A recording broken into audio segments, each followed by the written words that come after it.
menyempurnakan kemerdekaan dengan ideologi Islam. 15 Agustus 2025. Sejak proklamasi 17 Agustus 1945, usia kemerdekaan Indonesia saat ini telah memasuki 80 tahun.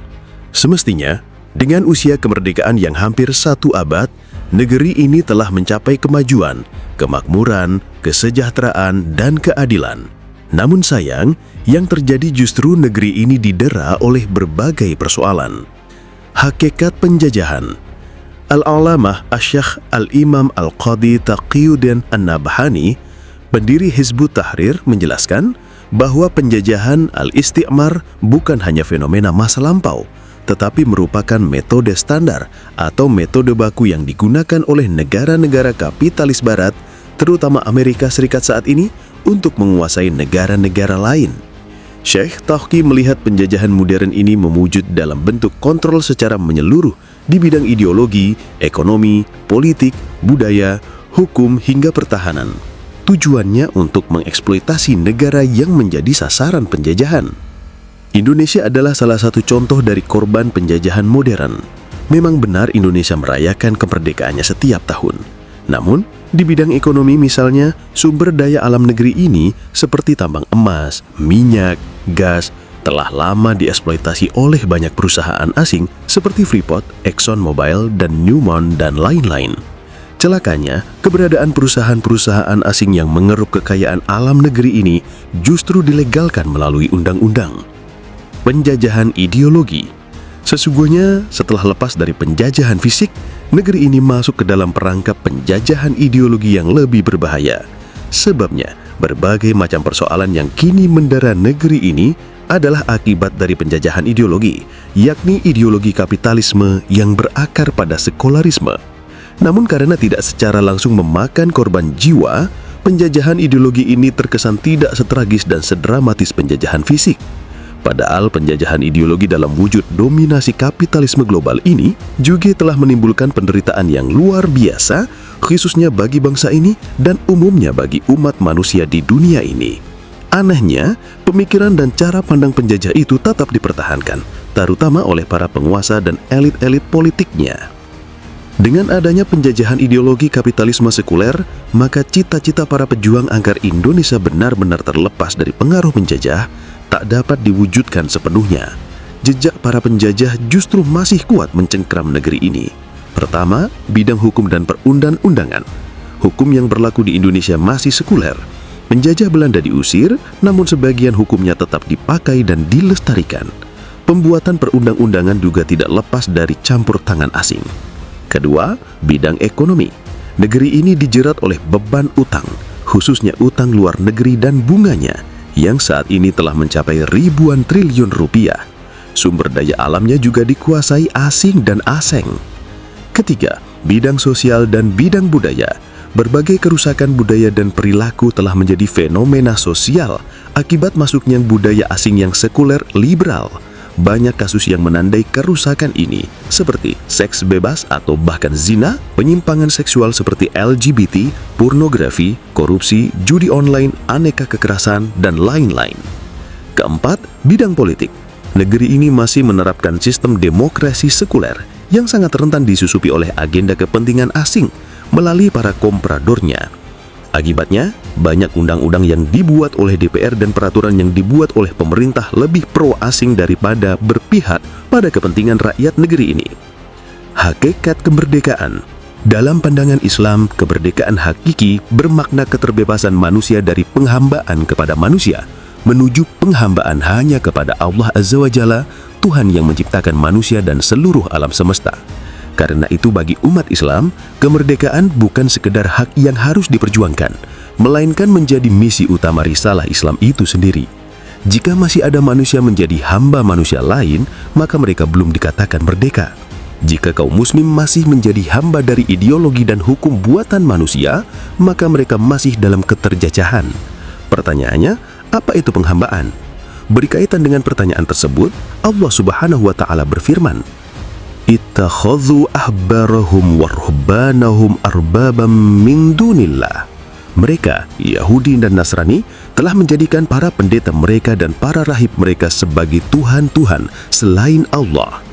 Ayat ini ditafsirkan oleh Rasulullah SAW saat membacakan ayat tersebut kepada Adi bin Hatim yang saat itu masih beragama Nasrani.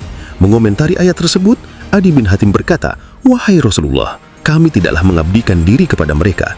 Namun Rasulullah SAW bersabda, "Bukankah mereka telah mengharamkan apa saja yang telah Allah halalkan, lalu kalian pun mengharamkannya? Mereka pun telah menghalalkan apa saja yang telah Allah haramkan, lalu kalian juga menghalalkannya." Adi bin Hatim berkata, "Benar." Lalu Rasulullah SAW bersabda, "Itulah bentuk penghambaan Yahudi dan Nasrani kepada para pendeta dan rahib mereka." Hakikat penghambaan juga tampak jelas dalam sabda Rasulullah yang dituliskan dalam sebuah surat untuk penduduk Najran yang sebagian isinya sebagai berikut. "Amma ba'du fa inni ada'ukum ila ibadatillah min ibadatil ibad wa ada'ukum ila wilayatillah min wilayatil ibad. Amma ba'du, aku menyeru kalian untuk menghambakan diri kepada Allah dan meninggalkan penghambaan kepada sesama hamba manusia. Aku pun menyeru kalian agar berada dalam kekuasaan Allah dan membebaskan diri kalian dari penguasaan oleh sesama hamba manusia." Ibnu Katsir, Al-Bidayah wan Nihayah 5, menghalaman 64. Misi Islam untuk mewujudkan kemerdekaan hakiki bagi seluruh umat manusia itulah yang menjadi pengobar semangat juang dan pemantik keberanian para pejuang Islam sekalipun berhadapan dengan musuh yang kuat. Demikian sebagaimana dicontohkan dalam sebuah fragmen dialog Jenderal Rustum dari Persia dengan Mughirah bin Syu'bah yang diutus oleh Panglima Sa'ad bin Abi Waqqas radhiyallahu anhu. Pernyataan misi itu diulang lagi dalam dialog Jenderal Rustum dengan Rabi' bin Amir As-Saqafi, utusan Panglima Sa'ad bin Abi Waqqas dalam Perang Qadisiyah untuk membebaskan Persia. Jenderal Rustum bertanya kepada Rabi' bin Amri, "Apa yang kalian bawa?" Rabi' bin Amri menjawab sebagaimana ungkapan di bawah ini, "Allahu ibta'athana linukhrija man sya'a min ibadatil ibad ila ibadatillah wa min dhiqid dunya ila si'atiha wa min zulmatil adyan ila adlil Islam." Allah telah mengutus kami untuk mengeluarkan siapa saja yang Dia kehendaki dari penghambaan kepada sesama manusia menuju penghambaan hanya kepada Tuhan manusia, dari dunia yang sempit menuju akhirat yang luas, dan dari kezaliman agama-agama yang ada menuju keadilan Islam.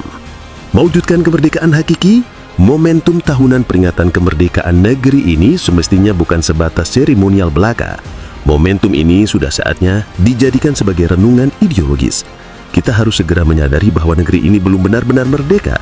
Negeri ini masih terjajah oleh intervensi ideologi kapitalisme sekuler yang telah terbukti menambah masalah dan makin menyusahkan kehidupan rakyat.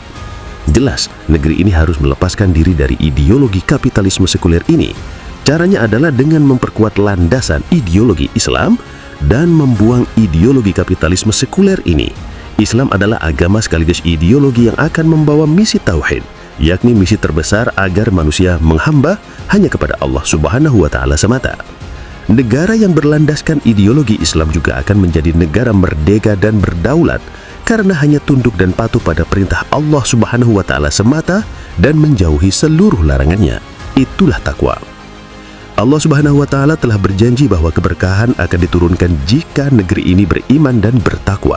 Demikian sebagaimana ditegaskan dalam firman-Nya, "Walau anna ahlal qura amanu wattaqau lafattahna 'alaihim barakatin minas sama'i wal ard walakin kazzabu fa akhudnahum bima kanu yaksibun."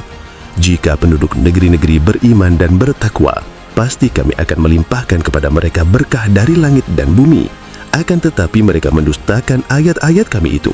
Karena itu kami menyiksa mereka disebabkan perbuatan mereka tersebut. TKS Al-A'raf ayat 96. Sebaliknya, selama ideologi yang bersumber dari akal dan hawa nafsu manusia seperti ideologi kapitalisme sekuler terus diterapkan dan dipertahankan, maka selama itu pula akan terus terjadi penjajahan, kesempitan kehidupan di dunia dan maraknya tindak kezoliman.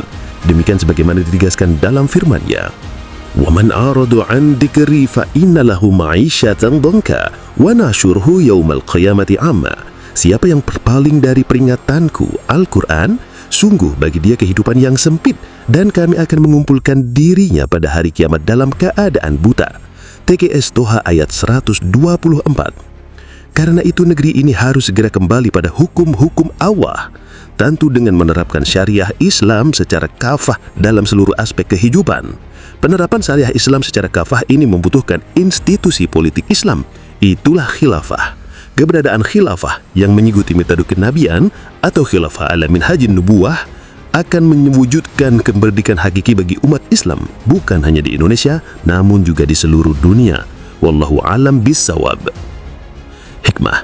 Allah Subhanahu wa taala berfirman, "Kuntum khaira ummatin ukhrijat lin-nasi ta'muruna bil ma'ruf wa tanhauna 'anil munkar wa tu'minuna billah, walau anna ahlal kitabil amanu lakana khairan lahum, minhumul mu'minuna wa aktsaruhumul fasiqun." Kamu adalah umat yang terbaik yang dilahirkan untuk manusia melakukan amar ma'ruf nahi mungkar dan beriman kepada Allah. Sekiranya ahlul kitab beriman, tentulah itu lebih baik bagi mereka. Di antara mereka ada yang beriman dan kebanyakan mereka adalah orang-orang yang fasik.